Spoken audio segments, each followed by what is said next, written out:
Meine Damen und Herren,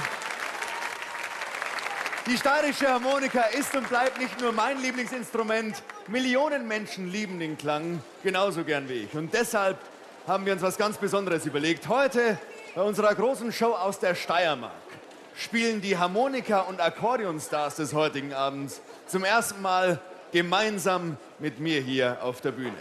Meine Damen und Herren, hier auf der Bühne nun Alfred Eberharter von den Schürzenjägern. Jürgen Leitner von den Sehern. Hupsi Trenchwalder. Jerry der Klostertaler. Und Andreas Cavalier.